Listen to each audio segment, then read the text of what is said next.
Hello, everyone, and welcome back to another episode of the We're Going 5 podcast powered by TSH Tennis. Carlos Alcaraz versus Jannik Sinner for the Cincinnati Masters title. We've been wanting this. This is what we crave as tennis fans. We've been spoiled. We're going to get it again, Smail. But before we talk about the final, Sinner so far making it all the way again to another Cincy final. He's the defending champ. Your thoughts on this, man? Welcome back to the best rivalry in sports. Exactly what we need in the summer break. A nice little Masters final between the two best of the best. Absolutely deserved. Guys, I've been watching Sinner. It feels like he's improving. Is he improving every tournament? Like, does he improve every match? How is it possible for him to improve? Yeah. The serve looks even better than ever. It's deadly. You can't touch his serve. And his forehand is lethal. Once he sees the time of day, it's over. He's run through everyone. Not everyone. Okay, for the most part, I want to give credit to the man of the year, Terence Atman, and what a match he put the first set yesterday. But do not forget Manarino, by the way. Manarino put on a good show. I like that. But Sinner, he's downed them in convincing fashion. It was not much of a contest. Even when they get to a tiebreak, you know that Sinner's gonna win. And they feel the pressure. I can feel them tensing up once they get to the tiebreak. I feel them seeing that they're on the cusp of actually taking the set, and then they just can't handle the moment. And Sinner handles the moment better than everyone. He's going to dominate the rallies. He's dominating from the back. You can't take time away from him. He's going to take time away from you. There's only one style of play right now, it feels like, to beat Sinner. It's to go out all aggressive and to try to do, he's improving. He's looking awesome. Yusuf Harun, he's looking amazing. Well, my classic insane. I'm so impressed. But something I want to highlight, and this is what stood out to me more, especially at this period of the year, is his intelligence, his tennis IQ, and also his fitness and athleticism. So there were a few points that I saw, especially with that Terence Atman match, he's anticipating the shots that Terence Atman is going to do way before they even happen. So there's a few points, for example, while Terence Atman is serving out wide. So he's pushing Sinner way out wide. And it's a very good serve, by the way. He served super impressively, Terence. But and Sinner is then returning back a nice kind of in the return in the middle, but it's an awkward volley for Terence. But Terence is gonna go for a drop shot, which is the right shot. But Sinner anticipates that so well, and he's so quick to go there really, really fast, and then just put that puppy away. And so that's something that I was really mesmerized by, because he's so smart. I love that point. Yeah, I love that point, Harun, that you mentioned, because the anticipation of Sinner is truly elite, and it's something, you're right, we don't talk about. Yeah. And Jim Courier talked about how that's something you can train, you can work on. That was something he used to work on with his former Spanish coach, on that anticipation of the drop shot. And Harun, you're absolutely right. Sinner, his anticipation is elite. Yeah, I wish we could show this point specifically. I think it was a 2-all or 2-1, something like that in the first set. And I paused. I went back and watched that because I wanted to really see that. I paused right after Sinner hit that backhand, okay? And he started running right where the ball was going to land, way before that ball even hit Terence's racket. So, and that's not the first or last time that he's going to do something like that, and he does this routinely. And that just shows how amazing he is, and he has the fitness to back that up. Another point is, which I feel that, for the first part of the season, he's crushing everybody. He's crushing everybody. He knows nobody's able to take sets off of him, or even games. Him going to tie breaks with Sinner was really impressive. But now I feel like he is playing at a slightly slower pace. And if somebody gives him some pushback, then he's able to go into his bag. But he's now he has a lot of room and depth to go into when he needs to, but he's kind of playing his cards right and controlling his a little bit more controlled aggression. It's not so abusive like he plays in his matches before, which I think is really impressive on his part. Yeah, it's the maturation. I don't think any of the aggression has changed, to be fair. I think slightly. I think he's even more aggressive. And I think Harun's talking about him picking his punches. Maybe, yes. He's not it's not left hook. there's some jabs and then like controlled. Yeah. Even his jabs are left hooks. His jabs are huge. Like, you could even say that. There are a few things stand out to me when it comes to Jannik Sinner. The first thing, this is something we always talk about, is the improvement in like how he wants to improve his game. And he talked about this even though over the break, they're trying to improve things also. He's saying the change of variation, adding the drop shot to his game. I think he's coming to the net more and with more conviction. Yes. Yeah. With more conviction when he comes in. He He's coming in when he's hitting those volleys, when he's coming in, passing the service line, coming in on approach shots. I think that's a Jannik Sinner playing with more conviction. So that's scary. It's scary. It's scary. And that's the thing of these guys where they just improve. He's trying to find the smallest things. Even though if you tell him, hey, Jannik, don't change, you're probably going to win another 15 Grand Slams. But that's something. Also, the other thing, Harun, that you pointed out, the fitness, we saw how everyone's struggling in Cincy, right? Yeah. But even though Jannik Sinner, you're not seeing that level of struggle that he had, like, in comparison to the other players. I don't know what's up with these guys, but him and Alcaraz, I could say the same. We're going to talk about Carlitos also. But I think that the level of fitness that he has, he's able to withstand these conditions and to fight through these conditions. That's the second. And the third thing is the confidence. The level of confidence that Jannik Sinner is showing, he goes into the matches, I absolutely have no doubt whatsoever he is going to win this match. And I don't think he has any doubt either. Even though, we're going to talk about Terence, I can't wait in the Cincy recap episode. But this is a different guy, lefty. He has some nasty shots to his game. But even though, like you said, Smile, went to a tiebreak, I have no doubt.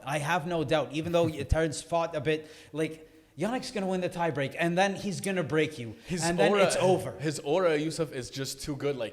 He went into the tiebreak. Terence went down. A mini break right away. Love 3, mini break right. And he got one back. He double faulted on the first point. Then he went down love 3 and it was over. Yeah. It was over. That's the thing. That's the thing with these guys. Once you do that, it's over. The double fault cost him. He was at 5-4 and 6-4. He was there, but the double. It's just Jannik's aura and stature. He knows how to play the big points the right way, and he recognizes his aura. He knows that he has stature. He knows how to use it. He's wielding it accordingly. Yeah, it's definitely scary. Sorry, Yusuf, do you have a point to... Go ahead, go. Do you have a point to say? No, go ahead. Yeah, so about that aura, something also that I find really, like a big strength in Sinner is that, when you play, sometimes when somebody pushes you left and right or when they give you a drop shot, sometimes you feel like you're pathetic. Like they made you feel disgusting. Like they just toyed around with you. Sometimes people do that to Sinner and it's like nothing happened. So sometimes he doesn't have that much of an ego. So where it feels like if somebody plays an amazing point, it doesn't really put him down. He just goes square one the next point and it's like nothing happens, like neutral now, 0-0. Which is, I feel like, a big strength, especially sometimes where the moment also maybe in a tie break or a break point or stuff like that, you feel like, wow, he hit a winner, he made me look really bad, and now he's up break point. Now I start to tense to him. I don't feel like this when I watch him, Yeah, no. It all adds up together. If you add all the different ingredients, the confidence with the fitness, with the mentality, with just the alpha, all of that is alpha energy, which is why we're seeing this dominance, Ismail. Yeah. This is now he's the youngest player in ATP history to reach 9 consecutive Masters plus Grand Slam plus ATP Finals. He's the youngest to do it. So we're seeing a level of dominance that we haven't seen ever before at this age. And it's all adding up. And then his historic run, he's up there with the legends, Harun. He's up there with Rafa. He's up there with Novak. He's up there with Roger. And Murray. 25 consecutive wins now on hard courts. It's unbelievable. We're seeing two guys. We're going to talk about Alcaraz. But to me, just all these things that we're talking about, and it's translating into astronomical numbers when it comes to the stats. It's true, and I wanna point to another stat that just shows you how incredible he's been improving, because we talked about his serve. You know how he changed his serve motion. He tweaked it even coming into this year. I mean, against Terence, look at his stats against Terence. His first serve points won 91%. Terence is 69%. Okay, so Terence was you can argue he's not first a top set player. He was serving much better. He's serving amazing, and Terence is an amazing server. Lefty also with a lot of power, a lot of spin. Like 91% for Sinner, first serve points won. You're not going to touch. That means you're not touching him. He's looking really, really scary when he's just on average. Like not when he's on it. Like when he's just on his normal good day of work is untouchable. Yeah. It's really, really hard to touch. Yeah. And it's going to be something to watch against Alcaraz. We're going in for a spectacle. Yeah. And let's move into Carlitos, guys. Yeah. Carlitos also been holding and standing on business. Yusuf, what are your thoughts on Carlitos so far? The thing I'm loving most about Carlitos is that he is now, Harun, you know, we talked about those dips. Yeah. Those dips are not resulting in any way, shape, or form into losses. They're not losses. He's grown, he's evolved. Carlos Alcaraz is now going, I think 2025, people might say, not the best tennis. Show me 2022 Carlitos, or show me like 2023 Carlitos. 2025, Carlitos is a more mature player. He's going deep into every tournament. Like he's no longer, we're no longer having these upsets. Who's he losing to? I love this evolution from Carlitos. I love the way he's fighting. He's getting the best. He's getting everyone's best punch. Andrei Rublev, we saw him give him his best punch. We saw you can go back into maybe some earlier rounds, but Sasha, I know what happened in that match. Sasha was struggling, and I hated to see that. I was expecting a big match, but props to Sasha for actually fighting through. But I think Carlos Alcaraz, you know, he's doing what he has to do to get to this big match. You know, he gets up for this Jannik Sinner match. He took care of business. He's taking care of business. Whether it's comfortably or not, it doesn't matter. Carlos Alcaraz is finding his way to navigate through those obstacles that he puts on himself from where he gets these dips, but he's coming out on top every single time now. Yeah. And he's back in a Masters final. And this is what we expect from him. And this is what we want to see. And I'm so happy with him. And I do not look at sets dropped anymore from Carlos Alcaraz, because that's who this is Harun. This is the person that he is going to be. But at the end of the day, he's going to win that. We want him to win that match. And that's what he does. And that's what he's doing this tournament. And this is what we have, my friends. We have ourselves a Carlos Alcaraz Jannik Sinner final, and both of them are pumped beyond compare. Yeah. Arun, are you feeling the same? What are you thinking about Carlitos so far? I saw some memes. Like some people were kind of like making fun of Alcaraz in the second set. Who he turns into is like he turns into a different player, a different person. Kind of in that second set, like he drops it, which is classic. A classic Carlos Alcaraz stat, like 6'3", 3'6", 6'3", or 7'5", or whatever. Like he loves that stat, or even sometimes 6'2". So he loves to experiment, and he loves to, you know, take a break sometime, check out. Maybe he gets bored a bit. Sometimes people get, you know, excited and they try to show out their best game. That's classic Alcaraz. I don't think, though, he's been playing the best. Like, it's sharp and he's great.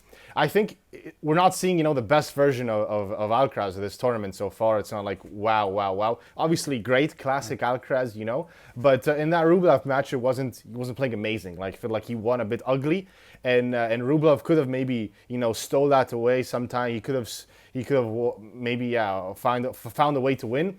But Alcaraz, he's classic Alcaraz. I'm not like seeing, you know, signs of greatness and like, wow, I'm so impressed. Like, I think he's going to dominate everybody. I think like he loves to take this kind of path. He doesn't like to, you know, show all his cards or become like, you know, super efficient up until the final where he sees somebody like Sinner or whoever, where he gets up for that match. So yeah, I'm waiting to see how he's going to face against in the final. But it's classic Alcaraz so far for me. Nothing special. Smile. I think, guys, I love Alcaraz's road to the final in terms of, you know, some of the victories that he had were they don't look like they're big victories or that they're much, but to me, I hold them off as good wins, like solid wins, like taking out Zumur in the second round. He's been a player who's had a couple of nice runs recently, nice performances. He's showing maturity as a player. And Alcaraz took care of business. And Hamid Medjedovic, an up-and-coming player with a killer serve, killer forehand, next-gen finals champion, which he has a good tennis game. And Luka Nardi, player who took out Djokovic before. Like, Alcaraz has shown that against these types of players, he's taking care of business. These are good players. Yeah. They're not necessarily top seeds, but these are good wins. What I'm trying to say is I'm more impressed with Alcaraz's run to the final than Sinner. Really? In terms of his competition, I think he faced relatively tougher competition. He hasn't looked as dominant as Sinner. Sinner has looked, to me, more dominant in his matches. But that's always the case. It's always the case. We can no longer make that comparison, right? Because Sinner's always looking dominant, but Carlitos, he gets the job done. That's the thing. Like I've grown to love Carlitos as he is. Yeah. I don't want to compare him because that's a thief of joy, and I don't want to compare him to Sinner. Each one is different in their own way. And in the end, we have a Carlos Alcaraz versus Jannik Sinner final, and we have no idea what's going to happen. Yeah, absolutely. But I'm saying, like, in terms of if you're questioning form, you know, Harun's saying, like, Alcaraz doesn't look that good. Yeah. I'm saying Alcaraz taking care of business. Exactly. He's played top. He played top players. For me, he's had a tougher road to the final than Sinner has. And so, of course, he's not going to look as dominant, and that's one. Second is we've become used to Sinner taking care of business in much more convincing fashion. Yeah. That's a superpower. In the early rounds, he has a superpower. That's a superpower. Yeah, I absolutely agree. So I'm really excited about Carlitos' level. What I have concern about a little bit is yesterday you saw that game with the 4 double faults in the second set against Zverev. He even went out back on court to work on the serve after the match really late that night. Yeah. So I'm wondering, is he feeling like the serve is not? If he's not feeling the serve, this is going to be something to look out for in the final, because he talked about that after the Wimbledon match, that his second serve was what cost him actually that match against Sinner. And Sinner, he's a really excellent returner, and Sinner likes to take time away from him. If he's seeing the serve, he's crushing it. He's taking. He's not going to blink an eye. So that's something I'm looking out for, Harun. And but yeah, I like Carlos's road to the final here. I'm impressed. When you look at the Zverev, Rublev, Nardi, like that road, like it's an excellent road. He's taking care of business, you know. And I don't know if you guys think Sinner had a tougher. I think Sinner's path was quite easy for, you know, like, I'm not going to call it cakewalk, but I'm going to call it pretty easy path to the final for Sinner. Well, like Sinner loves to dominate. You know, it doesn't matter who you put in front of him, and like he doesn't really get challenged that much. And everybody loses until they sometimes they don't get the opportunity to face him. His road could have been tougher, but it wasn't. But something, you know, what I realized, like this is what I feel like the style of play for Sinner and Alcaraz is gonna start to change a bit, where they're gonna, you know, only play enough that is needed to win the match. And I think that this is something that the big three learned to do over the years, that they don't, you know, play their maximum all the time in every match. Maybe sometimes Fed loves to dominate and loves to crush every once in a while, and that was kind of his style. But, you know, Nadal and Djokovic, they kind of learned to, you know, play at 80%, maybe 75%, just enough to win. And then when somebody comes and plays an amazing match, then they have enough in the tank to face them. And that's what I really start to feel. That's the difference in the pace, maybe slightly, in the way they approach the match. And, you know, an example of with Nadal, for example. Nadal, when, you know, Verdasco played that insane semifinal Australian Open, when Verdasco was playing lights out. But Nadal had enough in the tank to back it up. But that's not usually the way he plays every match, you know. Like he likes longer rallies, a bit, you know, more composed. So that's kind of what a few of my takeaways there. Well, I'm not going to step into the history bubble there because of that. What he did against backing up that win against Verdasco, he talked about in his book, his biography, that he had nothing left in the tank after that to go and win the final. But he was dead. He wasn't even going to step out on court. But I get your point, Harun, which is that you're saying that he's conserving energy. They're not going to go max all out in the early rounds. And, yeah, I think for the most part, I mean, I think so. In a way, but I don't think at all that he's trying to play more sets. He just has these dips where he loses concentration. No, Harun's not saying he's trying to play more sets. He's just saying he's not able to bring his best. He's not. I don't think he's holding back even as much as it's just innately within him. Jannik Sinner knows how to go full force. Regardless of the person in front of him, if it's Carlos Alcaraz or if it's Felix Auger-Aliassime or if it's Terence Atman, it doesn't make a difference to him. He has one gear, and that's full force. And Carlos Alcaraz sees the person on the other side of the net, and I think that plays a part. I don't know if it's because he sees the person, but Alcaraz is an artist. He's a magician. He's more emotional. He's in his feeling. he fluctuates emotionally. So Yeah. and his level fluctuates with it. I think. Well, speaking of magic, I want your thoughts now on this amazing final. We got finally Alcaraz. We've been wanting and slurping about this. We want this so much. Magic versus Machine. Your thoughts on this final, Smail? Well, I'm so excited about it. First of all, like this is really my favorite thing in sports right now. When they go up against each other, And they're spoiling us. It's giving me pure joy. I'm getting goosebumps thinking about it right now. It's going to be an awesome final. Yusuf, you brought up a very nice point, which is Sinner's now looking to come forward a little bit more than we're used to. He's thrown in a couple of serve and volleys throughout his couple matches in the lead up now, which I really liked. The volleys looked very crisp.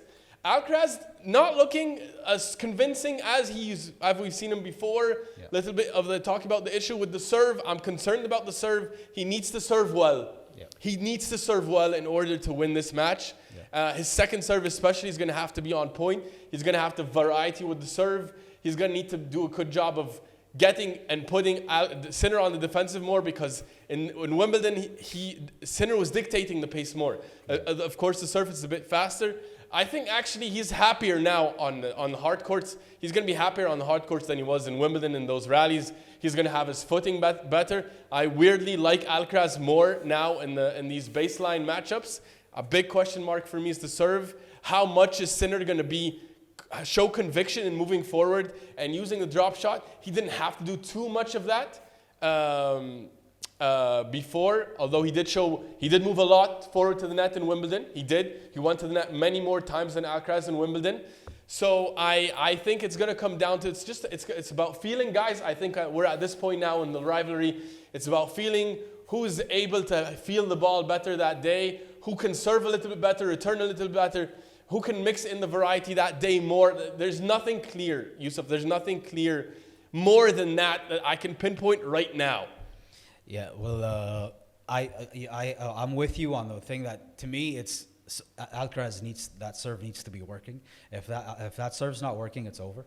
I think this match is. I don't know. I don't want to say over because I don't think it's over. If the serve's not working, arguably the greatest returner right now. So. Who's that? Carlitos.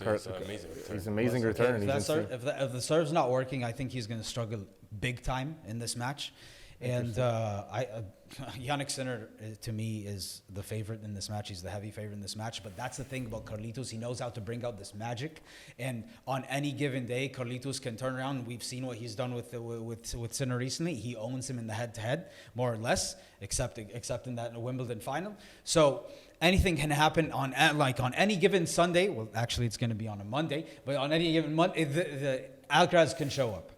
But Sinner has the upper hand in this match. I'm telling you, it's going to come down to the serve, I believe. And Jannik Sinner, I don't even think he needs to come forward and do these things in this match. This is this is a best of 3-set match. I think just playing the way he plays. Alcaraz right now, Sinner is in his head because Wimbledon was his castle and he took him down in very convincing fashion. So now it's Alcaraz, the one who needs to go back. He went back to the drawing board and he doesn't know what to do, how to come up and how do I beat this guy? And I'm playing him on his best surface. Really? You're playing Sinner on his best surface. Wow. So I need Alcaraz to prove something to me. You think Alcaraz is fearing Sinner because it's hard? Yeah, I do. Wow. I do, because he's beaten them the last 2 times they played on hard. Yeah, sure, but against recency, we have the Wimbledon final. He was the back-to-back defending champion. He took him down in very convincing fashion. And Alcaraz, he was I don't know what to do. I don't know what to do. So tomorrow is a big test for him. Both of them have been working in the gym, in the lab to improve things. Tomorrow's the chance for us to find out. Jannik Sinner has the upper hand, but Carlos Alcaraz is the magician of magicians. And I believe he is capable of pulling a rabbit out of his hat. And will I be surprised if he takes it tomorrow? No, but the favorite tomorrow should be Jannik Sinner. Wow. He's the defending champion. Wow. Like, I don't think it's wow. I agree with to some extent, Yusuf. I agree to some extent, but not that same degree at all. Like I don't think it's a heavy. I think Sinner is a heavy favorite. I don't think he's a heavy favorite. I don't think that Alcaraz is thinking, oh my God, how am I gonna beat Jannik Sinner? I think he already beat him a lot of times before, and I think that that's gonna play a big part in helping him find ways to win. However, I do think Sinner is the slight favorite here, just because I think he's looking better. I think he's more comfortable. I think he's coming off like a win, coming off a slam. There's not a lot of complication in his thinking. He's smooth. There's not a lot of stakes when he's playing here. So I think he's going to play, stress-free. I think maybe Alcaraz. Why no stakes? What? Why no stakes? Why no stakes? Because I think he won a slam, and he won 2 slams already. He's making a final in every tournament that he's playing, and it's like he's so comfortable. It's not, and this is also a Masters 1000.